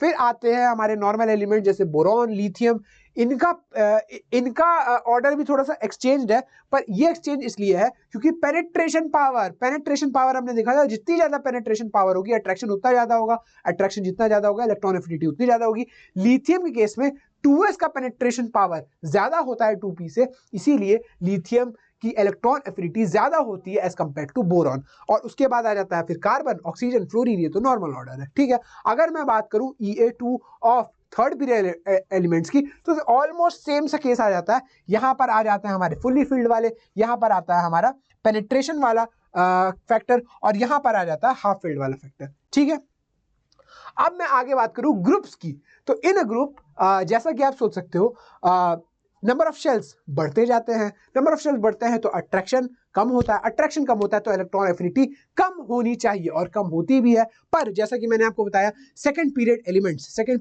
जो होते हैं उनकी इलेक्ट्रॉनिक डेंसिटी बहुत ज्यादा होती है, इसलिए जब हम उनमें इलेक्ट्रॉन ऐड करते हैं तो रिपल्शन होने लगते हैं, इसीलिए सेकंड पीरियड एलिमेंट से ज्यादा इलेक्ट्रॉन एफिनिटी होती है थर्ड पीरियड एलिमेंट्स की, इसीलिए ये वेरिएशन आपको देखने को मिल जाता है। और Cl फ्लोरीन से बड़ा हो जाता है और सल्फर ऑक्सीजन से बड़ा हो जाता है भाई साहब। अगर मैं बात करूं इलेक्ट्रॉन एफिनिटी की वैल्यूज की, तो ये आपके सामने मैंने एक टेबल प्रेजेंट कर दी है जहां पर आपके इलेक्ट्रॉन एफिनिटी के वैल्यूज दिए गए हैं आपको कुछ एलिमेंट्स के। ठीक है, अगर मैं अगले और लास्ट हमारे पीरियोडिक प्रॉपर्टी में बात करूं, वो है इलेक्ट्रोनेगेटिविटी। ये जो इलेक्ट्रोनेगेटिविटी है, it is basically the tendency of an element to attract the shared pair of electron in a covalent bond. जब कोई कोवेलेंट बॉन्ड बनता है वो हमेशा शेयरिंग से बनता है भाई साहब। एक एटम अपना एक इलेक्ट्रॉन डोनेट करता है यानी कि शेयर करता है, दूसरा एटम अपना दूसरा इलेक्ट्रॉन डोनेट करता है, मतलब एक और इलेक्ट्रॉन डोनेट करता है, और दोनों आपस में शेयरिंग करके रहते हैं, पार्टनरशिप में रहते हैं। पर अगर एक एटम ज्यादा चालाक निकला तो वो पूरे शेयर्ड पेयर को अपनी तरफ खींचने लगता है, इसी को हम बोलते हैं electronegativity, the tendency to attract the shared pair of electron towards itself in a covalent bond. और सुनना मेरी बात, ये एक मेजरेबल प्रॉपर्टी नहीं है भाई साहब, इट इज अ टेंडेंसी। पर इसको निकालने के हमने कुछ रिलेटिव तरीके बना दिए, तो इसको निकालते हैं हम, बेसिकली इसकी वैल्यू निकालते हैं, पर it is a relative concept, relative values निकालते हैं। ठीक है, अच्छा, तो बहुत सारे तरीके हैं, खैर वो हमारे लिए जरूरी नहीं है, पर पॉलिंग स्केल हमारे लिए जरूरी है। पॉलिंग स्केल अगर हमें पता है, जैसे ये देखिए ये है पॉलिंग स्केल, इसमें आपके इलेक्ट्रोनेगेटिविटीज की वैल्यू क्या क्या आती है, आपको कुछ वैल्यू पता होनी चाहिए, जैसे फ्लोरीन की पता होनी चाहिए, क्लोरीन की पता होनी चाहिए, ब्रोमीन की पता होनी चाहिए, ये तो पूरी पता होनी चाहिए हैलोजन फैमिली की। उसके बाद आपको ये main elements hydrogen, lithium, beryllium, boron, carbon, nitrogen, oxygen, ये पता होने चाहिए आपको। Magnesium, sodium, magnesium, aluminium, silicon, phosphorus, sulphur, इतनी वैल्यूज तो पता ही होनी चाहिए। और अगर ये कुछ वैल्यूज पता है आपको एल्काली मेटल्स की, तब तो और भी बढ़िया। जैसा कि आप देख पा रहे हो इलेक्ट्रोनेगेटिविटी, क्या ट्रेंड आ रहा है भाई साहब? ट्रेंड ये आ रहा है कि जैसे जैसे हम पीरियोडिक टेबल में लेफ्ट टू राइट मूव कर रहे हैं, इलेक्ट्रोनेगेटिविटी की वैल्यूज बढ़ रही हैं। अगर आप देखो नाइट्रोजन और क्लोरीन की इलेक्ट्रोनेगेटिविटी वैल्यू सेम आ रही है 3.0, पर इफेक्टिवली प्रैक्टिकली जो नाइट्रोजन होता है उसकी इलेक्ट्रोनेगेटिविटी ज्यादा होती है। अगर आप फास्फोरस और हाइड्रोजन का देखो हाइड्रोजन का भी 2.1 है, फास्फोरस का भी 2.1 है, पर प्रैक्टिकली फास्फोरस की इलेक्ट्रोनेगेटिविटी ज्यादा होती है। अगर आप देखो आयोडीन, सल्फर और कार्बन, तीनों का ही इलेक्ट्रोनेगेटिविटी का वैल्यू पॉलिंग स्केल पे 2.5 है, पर प्रैक्टिकली अगर मैं बात करूं तो आयोडीन का सबसे ज्यादा होता है, फिर सल्फर का, और फिर कार्बन का। ठीक है भाई साहब, तो हम प्रैक्टिकल बेसिस पे भी हमें कभी कभार चलना पड़ेगा। तो ये तो है polling scale of calculating electronegativity, और ये जो है रिलेटिव वैल्यूज है, ये कोई एब्सोल्यूट वैल्यूज नहीं है। अगर मैं बात करूं कि कौन कौन से फैक्टर है जो इलेक्ट्रोनेगेटिविटी को इफेक्ट करते हैं, तो जेड इफेक्टिव जितना ज्यादा बढ़ेगा अट्रैक्शन उतना ज्यादा बढ़ेगा और इलेक्ट्रोनेगेटिविटी भी भाई साहब उतनी ज्यादा बढ़ जाएगी। अगर मैं बात करूं शील्डिंग इफेक्ट की, तो शील्डिंग इफेक्ट जितना ज्यादा बढ़ेगा अट्रैक्शन उतना कम होगा, अट्रैक्शन कम होगा तो इलेक्ट्रोनेगेटिविटी भी कम हो जाएगी दोस्तों। और अगर नंबर ऑफ शेल्स बढ़ेंगे अट्रैक्शन कम होगा तब भी वहां पर इलेक्ट्रोनेगेटिविटी कम हो जाएगी। ऑक्सीडेशन स्टेट बढ़ेगा, और सुनना अगर किसी का ऑक्सीडेशन स्टेट बढ़ रहा है, पॉजिटिव वैल्यू में बढ़ रहा है, तो क्या होगा, जेड इफेक्टिव बढ़ेगा, जेड इफेक्टिव बढ़ेगा अट्रैक्शन बढ़ जाएगा, अट्रैक्शन बढ़ जाएगा इलेक्ट्रोनेगेटिविटी अपने आप बढ़ जाएगी। और अगर परसेंटेज एस कैरेक्टर बढ़ रहा है तो परसेंटेज एस कैरेक्टर बढ़ने से पेनिट्रेशन पावर भी तो बढ़ा, पेनिट्रेशन पावर बढ़ा तो अट्रैक्शन बढ़ गया, अट्रैक्शन बढ़ गया तो इलेक्ट्रोनेगेटिविटी अपने आप बढ़ गई। और सुनना मेरी बात, जब सराउंडिंग एटम का इलेक्ट्रोनेगेटिविटी बढ़ता है तो सेंट्रल एटम का भी इलेक्ट्रोनेगेटिविटी बढ़ जाता है। और सुनो, अगर नंबर ऑफ सराउंडिंग एटम जिनका हाई इलेक्ट्रोनेगेटिविटी है, मोर इलेक्ट्रोनेगेटिविटी वाले नंबर ऑफ सराउंडिंग एटम बढ़ रहे हैं, तो सुनना मेरी बात, फिर सेंट्रल एटम की इलेक्ट्रोनेगेटिविटी भी अपने आप बढ़ जाती है। और इसीलिए फॉर एग्जांपल अगर मैं इसका एग्जांपल देना चाहूँ इन दोनों चीजों का, तो electronegativity of surrounding atom is increases, तो electronegativity of central atom also increases. For example मान लो CH3F है हमारे पास है CH3Br, हमारे पास है CH3I और हमारे पास है CH3 सॉरी एक मिनट CH3Cl। ठीक है, हमारे पास ये 4 कंपाउंड है, हमें चारों कंपाउंड्स में कार्बन की इलेक्ट्रोनेगेटिविटी कंपेयर करनी है। तो अगर मैं कार्बन की इलेक्ट्रोनेगेटिविटी कंपेयर करूं, इसको A मान लूं, B मान लूं, C मान लूं, D मान लूं, तो सबसे ज्यादा कार्बन की इलेक्ट्रोनेगेटिविटी कहां पे आएगी? मैंने क्या देखा कि electronegativity of the surrounding atom जितनी ज्यादा होती है, इलेक्ट्रोनेगेटिविटी ऑफ सेंट्रल एटम भी उतनी ज्यादा हो जाती है। कार्बन यहां पर सब में सेंट्रल एटम है, अगर मैं कार्बन की इलेक्ट्रोनेगेटिविटी मेजर करना चाह रहा हूं तो मुझे देखना पड़ेगा कि सराउंडिंग एटम की इलेक्ट्रोनेगेटिविटी कितनी है। अगर सराउंडिंग एटम की ज्यादा हो जाएगी तो कार्बन की भी ज्यादा हो जाएगी। जैसे यहां पर देखो, सबसे ज्यादा यहां पर H तो 3 सब में कॉमन है, एक ही एलिमेंट चेंज हो रहा है, वो है फ्लोरीन, ब्रोमीन, आयोडीन, क्लोरीन। सबसे ज्यादा इलेक्ट्रोनेगेटिविटी किसकी होती है हैलोजेंस में? फ्लोरीन की। तो फ्लोरीन के जो सराउंडिंग, फ्लोरीन के जो करस्पॉन्डिंग कार्बन होगा, यानी कि ए वाला कार्बन, उसकी सबसे ज्यादा इलेक्ट्रोनेगेटिविटी हो जाएगी। यानी कि ए में कार्बन की सबसे ज्यादा इलेक्ट्रोनेगेटिविटी है। फिर कहां? बी में, सॉरी नॉट बी, डी में, क्योंकि यहां पर क्लोरीन है। फिर सी, नॉट सी, बी में और फिर सी में। ठीक है, अगर मैं यहां पर भी बात करूं, जितने ज्यादा हाईली इलेक्ट्रोनेगेटिव एटम्स होंगे उतना ज्यादा हमारा सेंट्रल एटम का इलेक्ट्रोनेगेटिविटी बढ़ेगा। फॉर एग्जांपल मान लो मैं बात करूं CH4, मान लो मैं बात करूं CH3F, मान लो मैं बात करूं CH2F2, मान लो मैं बात करूं CHF3, मान लो मैं बात करूं CF4। यहां पर कार्बन की इलेक्ट्रोनेगेटिविटी कंपेयर करो तो सबसे ज्यादा फ्लोरीन बहुत ज्यादा है CF4 में, सराउंडिंग एटम की इलेक्ट्रोनेगेटिविटी बहुत ज्यादा है, तो क्या सेंट्रल एटम की भी बढ़ जाएगी? यहां पर CF4 में कार्बन की इलेक्ट्रोनेगेटिविटी सबसे ज्यादा होगी, उसके बाद फिर इस वाले की, फिर इस वाले की, फिर इस वाले की, फिर इस वाले की। ठीक है भाई साहब, अगर मैं बात करूं देखो पॉलिंग स्केल भी हो गया। अगर मैं बात करूं इसके कुछ एप्लीकेशंस की, तो जितनी ज्यादा इलेक्ट्रोनेगेटिविटी होती है, पोलैरिटी किसी भी बॉन्ड में उतनी ही ज्यादा होती है भाई साहब। अगर हम किसी कोवेलेंट बॉन्ड को देखें तो 2 तरह के कोवेलेंट बॉन्ड होते हैं, एक पोलर कोवेलेंट बॉन्ड, एक non polar covalent bond. Polar covalent bond में ऐसा होता है कि भाई साहब जो भी दो एटम्स होते हैं हमारे, जो भी दो एलिमेंट्स के एटम्स होते हैं, उनके बीच में इलेक्ट्रोनेगेटिविटी का डिफरेंस होता है, और उस डिफरेंस के कारण वहां पर डेल्टा ऑफ इलेक्ट्रोनेगेटिविटी बन जाता है, जिसके कारण बॉन्ड पोलराइज हो जाता है और किसी एक तरफ इलेक्ट्रॉन्स शिफ्ट हो जाते हैं। जबकि नॉन पोलर बॉन्ड के केस में दोस्तों क्या होता है, किसी भी साइड पर इलेक्ट्रॉन्स की शिफ्टिंग नहीं होती है, इलेक्ट्रॉन्स बीच के बीच में बने रहते हैं और वहां पर किसी भी तरह का कोई भी डेल्टा EN नहीं होता है। अगर मैं बात करूं एक बॉन्ड A और B के बीच में जो बना है, जैसा कि आप फजांस रूल से जानते हो, दुनिया का कोई भी बॉन्ड न प्योरली आयनिक होता है न प्योरली कोवेलेंट होता है। उस हर बॉन्ड में कुछ आयनिक कैरेक्टर होता है, कुछ कोवेलेंट कैरेक्टर होता है। तो ये बोला गया कि अगर जो हमारा इलेक्ट्रोनेगेटिविटी डिफरेंस है बिटवीन A एंड B वो 2.1 है, तो परसेंटेज आयनिक कैरेक्टर और परसेंटेज कोवेलेंट कैरेक्टर बराबर आएगा, 50-50%। पर अगर ये डेल्टा EN यानी कि difference between electronegativities of A and B it is greater then 2.1, तो AB जो बॉन्ड है वो प्रीडोमिनेंटली आयनिक होगा। पर अगर इसका डिफरेंस इन इलेक्ट्रोनेगेटिविटी 2.1 से कम है तो AB जो बॉन्ड है वो प्रीडोमिनेंटली कोवेलेंट होगा दोस्तों। ठीक है, अगर मैं बात करूं कि जितना ज्यादा डिफरेंस इन इलेक्ट्रोनेगेटिविटी यानी कि डेल्टा ई एन बढ़ेगा, परसेंटेज आयोनिक कैरेक्टर उतना बढ़ेगा और बॉन्ड एनर्जी भी उतनी ज्यादा बढ़ जाएगी दोस्तों। और बॉन्ड लेंथ की भी बात करूं तो जितना ज्यादा डेल्टा ई एन बढ़ेगा, बॉन्ड लेंथ उतनी कम हो जाएगी, ठीक है।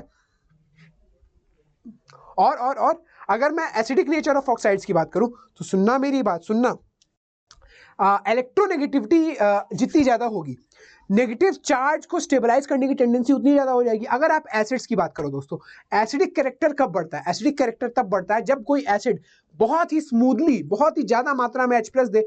वो एसिड, मान लो HA एसिड है, वो HA एसिड, सुनना मेरी बात, वो HA एसिड जब H+ को देगा तो साथ में क्या बनाएगा? A-। अब ये रिएक्शन फॉरवर्ड कब जाएगी? वो ये रिएक्शन फॉरवर्ड तब जाएगी जब बहुत ज्यादा मात्रा में H+ बने और साथ ही साथ जब ये A- बहुत ज्यादा स्टेबल हो। अब ये A- कब स्टेबल हो सकता है? जब A की इलेक्ट्रोनेगेटिविटी बहुत शानदार हो। अगर A की नेगेटिव चार्ज रखने की टेंडेंसी बहुत शानदार है तो ये A- स्टेबल बनेगा। जितना ज्यादा A- स्टेबल बनेगा, इसका एसिडिक कैरेक्टर उतना बढ़ जाएगा। तो सुनना मेरी बात, अगर कॉन्जुगेट बेस की इलेक्ट्रोनेगेटिविटी बहुत तगड़ी है भाई साहब, तो एसिडिक कैरेक्टर बढ़ जाएगा। यानी कि जितना ज्यादा डेल्टा ई एन, यानी कि जितना ज्यादा इलेक्ट्रोनेगेटिविटी का डिफरेंस, उतना ज्यादा एसिडिक कैरेक्टर। दूसरी बात, ऑक्सीडेशन स्टेट ऑफ ए जितना ज्यादा होगा, ऑक्सीडेशन स्टेट ऑफ ए यानी कि यहां पर मेटल जितना ज्यादा होगा, ये इस ए की बात नहीं कर रहा हूं, इस ए की बात कर रहा हूं, ऑक्सीडेशन स्टेट ऑफ ए जितना ज्यादा होगा, इस ऑक्साइड का एसिडिक नेचर उतना ही ज्यादा होगा। और अगर मैं बात करूं नॉन मेटालिक नेचर ऑफ ए, जितना ज्यादा होगा दोस्तों, एसिडिक स्ट्रेंथ उसकी उतनी ज्यादा होगी, और जितना ज्यादा उसका मेटालिक स्ट्रेंथ होगा, एसिडिक स्ट्रेंथ कम हो जाएगी। लेफ्ट टू राइट की बात करें, अगर ऑक्साइड की बात कर रहे हैं तो लेफ्ट टू राइट की अगर बात करें तो इलेक्ट्रोनेगेटिविटी लेफ्ट टू राइट में इंक्रीज करती है पीरियोडिक टेबल में, तो बेसिक नेचर कम हो जाएगा और एसिडिक नेचर बढ़ जाएगा। भाई साहब, इलेक्ट्रोनेगेटिविटी इंक्रीज करिए तो एसिडिक नेचर ही तो बढ़ेगा। अच्छा, अगर टॉप टू बॉटम की बात करूं और मैं बात करूं सबसे पहले एस ब्लॉक की, तो एस ब्लॉक में टॉप टू बॉटम यानी कि डाउन द ग्रुप में इलेक्ट्रोनेगेटिविटी डिक्रीज करती है, यानी कि बेसिक नेचर बढ़ता है, एसिडिक नेचर कम होता है। अगर मैं पी ब्लॉक की बात करूं तो टॉप टू बॉटम में इलेक्ट्रोनेगेटिविटी डिक्रीज करती है, यानी कि बेसिक नेचर बढ़ता है, एसिडिक नेचर कम होता है। पर अगर मैं वही डी ब्लॉक एलिमेंट्स की बात करूं तो टॉप टू बॉटम में दोस्तों इलेक्ट्रोनेगेटिविटी बढ़ती है, बेसिक नेचर कम हो जाता है और एसिडिक नेचर बोलो बढ़ जाता है। अब आते हैं सवालों पर। बहुत सारे सवाल मैं आपके लिए 141 PYQs लेके आया हूं दोस्तों। वैसे ही लेक्चर की लेंथ थोड़ी सी ज्यादा हो गई है, तो मैं कोशिश करूंगा कि ये जो PYQs है इनको जल्दी से निपटाया जाए। अगर मैं बात करूं, 3 एलिमेंट है हमारे पास XYZ, they are third period element, ठीक है, पीरियोडिक टेबल के। अगर मैं ऑक्साइड्स ऑफ XYZ की बात करूं तो ये ऑक्साइड जो है वो बेसिक है, एम्फोटेरिक है और एसिडिक है, ठीक है।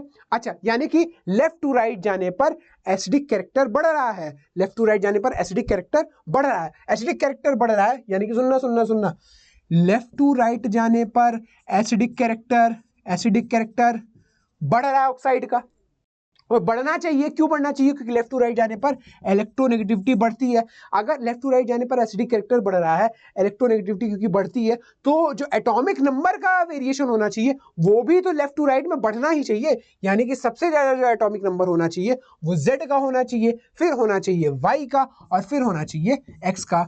यानी कि सही ऑप्शन क्या हो गया भाई साहब? सही ऑप्शन हो गया ऑप्शन बी। अगर मैं बात करूं अगले क्वेश्चन की, तो इन जनरल द प्रॉपर्टीज, अगर मैं मैग्नीट्यूड की बात करूं प्रॉपर्टीज में, that shows an opposite trend in comparison to the other properties across a period. तो अक्रॉस अ पीरियड अगर आप सारी प्रॉपर्टीज को देखो तो ये जो आयनाइजेशन एंथैल्पी है लेफ्ट टू राइट मूव करने पर बढ़ती है, क्योंकि Z इफेक्टिव बढ़ता है, अट्रैक्शन बढ़ता है, तो आयनाइजेशन एंथैल्पी बढ़ जाती है।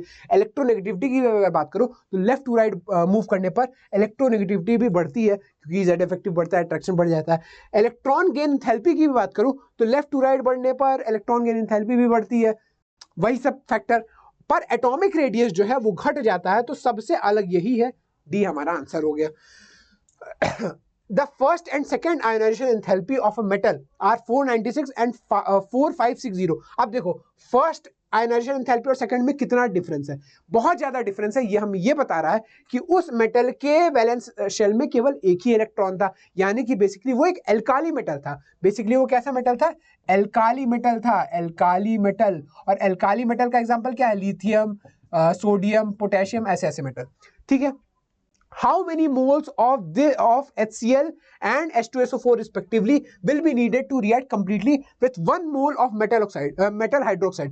इन metals का, alkali metal का अगर hydroxide बना लो, for example सबसे आसान है NaOH बना लो भाई साहब। इस NaOH के 1 मोल को इस HCl के कितने और H2SO4 के कितने मोल से कंप्लीटली रिएक्ट करना पड़ेगा। तो अगर मैंने NaOH का 1 मोल लिया है तो मुझे HCl का कितना मोल लेना पड़ेगा कंप्लीट रिएक्शन के लिए? 1 मोल भाई साहब, क्योंकि ये 1 मोल OH माइनस देता है, ये 1 मोल H प्लस देता है, ठीक है। पर H2SO4 का अगर केस आ गया तो सुनना मेरी बात, NaOH 1 मोल OH माइनस देता है, कितना मोल? 1 मोल, पर H2SO4 तो 2 मोल H प्लस देता है। तो सुनना मेरी बात, इसके 1 मोल को 0.5 मोल ही H2SO4 चाहिए ना, तो ये हो जाएगा 0.5 मोल H2SO4। तो कंप्लीट रिएक्शन के लिए 1 मोल ऑफ मेटल हाइड्रोक्साइड को 1 मोल HCl चाहिए और 0.5 मोल H2SO4 चाहिए, तो 1 एंड 0.5 खोजिए। ये रहा डी ऑप्शन। इसी तरह के बहुत सारे चुन्नू मुन्नू बढ़िया सवाल आपके लिए 141 सवाल में लेके आया हूं और उम्मीद करता हूं कि आपको आज का लेक्चर दोस्तों पसंद आया होगा। अगर आपको हमारा कंटेंट पसंद आ रहा है तो जरूर हमारे सेशंस को लाइक करिए, इस वीडियो को अच्छे से दबा के लाइक करिए, कमेंट करिए, कोई भी डाउट हो तो आप टेलीग्राम सेक्शन में भी, टेलीग्राम चैनल में भी अपने डाउट्स पूछ सकते हैं दोस्तों। और अगर कंटेंट पसंद आ रहा हो तो चैनल को भी थोड़ा सब्सक्राइब कर दीजिए। और इसी के साथ मैं गौरव सरवैया आज के लिए आपसे विदा लेता हूं। तब तक के लिए मैं अगले सेशन में आपसे मिलूंगा और तब तक के लिए गुड नाइट, शब्बा खैर, टाटा, बाय बाय।